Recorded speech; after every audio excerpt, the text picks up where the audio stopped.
வணக்கம் வணக்கம். இப்போ நம்ம டீசல் படத்தோட ஷார்ட்டஸ்ட் ரிவ்யூ தான் பார்க்க போறோம். இந்த படத்தோட கதை என்னன்னா, வடசென்னையில் இருக்கிற ஒரு மீனவ கிராமத்துக்கு நடுவுல க்ரூட் ஆயிலுக்காக சென்ட்ரல் கவர்மெண்ட் வந்து பெரிய ராட்சச பைப் போடுறாங்க. அதனால அங்க இருக்கிற மக்களுக்கு வாழ்வாதாரம் பாதிக்கப்படுது. இந்த விஷயத்துல ஹீரோ என்ன பண்றாரு, ஏது பண்றாரு அப்படிங்கிறத மீதி கதை.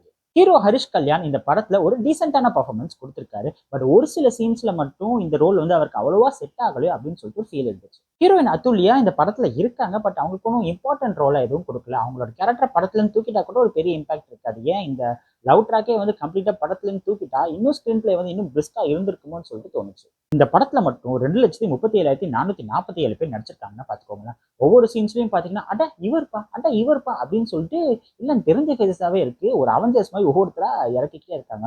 பட் அந்த எல்லா கேரக்டர்ஸுமே வந்து ரொம்பவே இம்பாக்ட்ஃபுல்லான கேரக்டர் ரோல் எதுவும் கொடுக்கலையோ, அது நமக்கு அவ்வளவா ரீச் ஆகாத மாதிரி ஒரு ஃபீல் இருந்துச்சு. வில்லன்களும் பாத்தீங்கன்னா ஒரு 147 பேர் இருக்காங்க அப்படின்னு சொல்லலாம். இவர் தான் வில்லன் பார்த்தா இன்னொருத்தர் வராரு, அவர் தான் பார்த்தா இன்னொருத்தர் வராரு.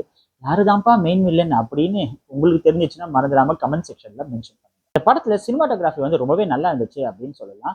திபு நினனோட மியூசிக் வந்து அந்த பச்சை குத்திக்கிற அந்த பாட்டை வந்து ரொம்பவே சூப்பரா இருந்துச்சு. பட் அதை தவிர ஓகேவா தான் இருந்துச்சு. டைரக்டர் சேதுராமன் இந்த உலகத்துல க்ரூட் ஆயிலோட இம்பார்ட்டன்ஸ் என்ன, அதை வச்சு என்னென்னலாம் பண்ணலாம், டீசல் பெட்ரோலோட ஷார்ட்டேஜ் ஆனா என்ன ஆகும், அதோட விலை உயர்ந்தா என்ன ஆகுங்கிற விஷயத்தெல்லாம் வந்து ரொம்ப எஃபெக்டிவா இன்ஃபர்மேட்டிவா வந்து ரொம்பவே நல்லா சொல்லியிருக்காரு.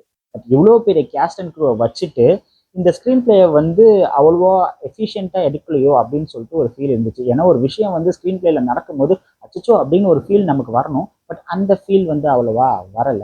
இன்னும் கொஞ்சம் ஸ்க்ரீன் பிளேல இன்ட்ரெஸ்டிங்காகவும் இம்பாக்ட்ஃபுல்லாகவும் படம் எடுத்திருந்தா இன்னும் பெட்டரா வந்திருக்கு. ஓவராலா பொலிட்டிக்கலி ஸ்ட்ராங்கான கான்செப்ட் இருக்கிற இந்த டீசல் ஸ்க்ரீன் பிளே அண்ட் எடிட்டிங்ல இருக்க சில பல பிரச்சனைகள்னால ஒரு ஆவரேஜ் படமா வந்திருக்கு.